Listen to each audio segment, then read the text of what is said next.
নমস্কার বন্ধুরা, আমি অ্যাস্ট্রোলজার, নিউমোরোলজিস্ট এবং বাস্তু এক্সপার্ট বৈভবী শাস্ত্রী।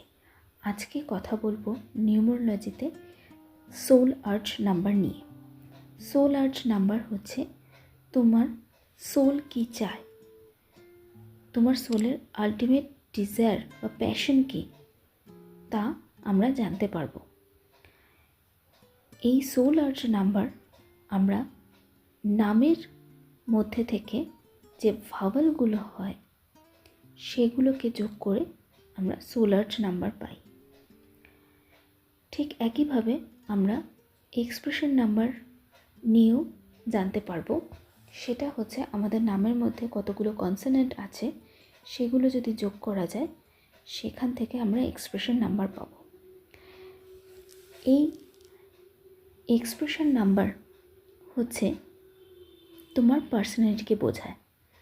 তোমার পার্সোনালিটি, তুমি কী ধরনের মানুষ, তা আমরা জানতে পারবো এক্সপ্রেশন নাম্বার থেকে।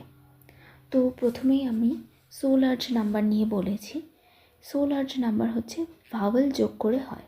ধরো তোমার নাম যদি টিনা দাস হয়ে থাকে, তাহলে টি এর একটা ভ্যালু আছে, এন এর একটা ভ্যালু আছে, ডি এর একটা ভ্যালু আছে, এস এর একটা ভ্যালু আছে।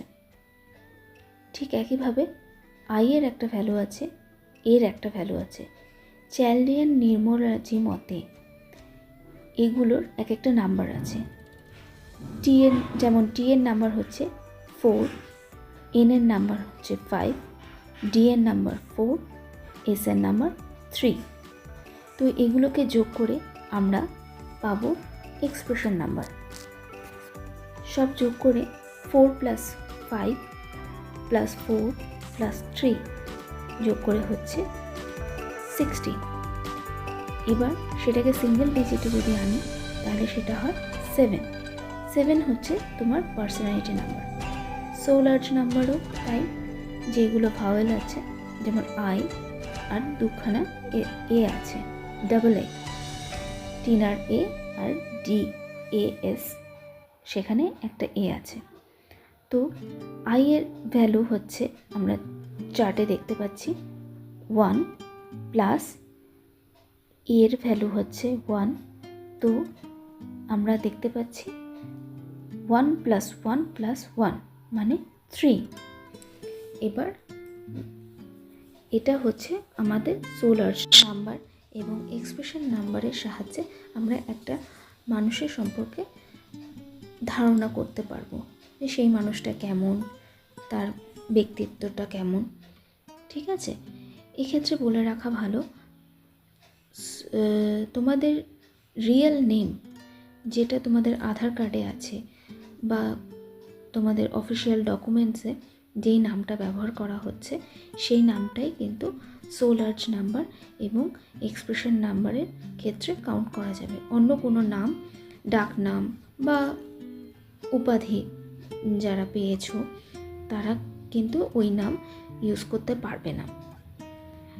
ঠিক আছে, অনেক ক্ষেত্রে অনেক জায়গায় আমরা আমাদের নামের সাথে বাবার নাম নিয়ে থাকি, মিডল নেম হিসেবে বাবার নাম রাখি। তো সেখানে কিন্তু বাবার নামটা বাদ দিতে হবে। বাবার নাম বাদ দিয়ে নিজের যে নাম এবং সারনেম আছে সেটাকে ধরে কাউন্ট করতে হবে। ভিডিওটি ভালো লেগে থাকলে লাইক করবেন, কিছু জানার থাকলে কমেন্ট করতে পারেন, নিজের পরিচিতদের মধ্যে শেয়ার করে নেবেন। আমার চ্যানেলটা কিন্তু অবশ্যই সাবস্ক্রাইব করে নেবেন। আমার কন্ট্যাক্ট নাম্বার স্ক্রিনে দেওয়া রয়েছে। ধন্যবাদ।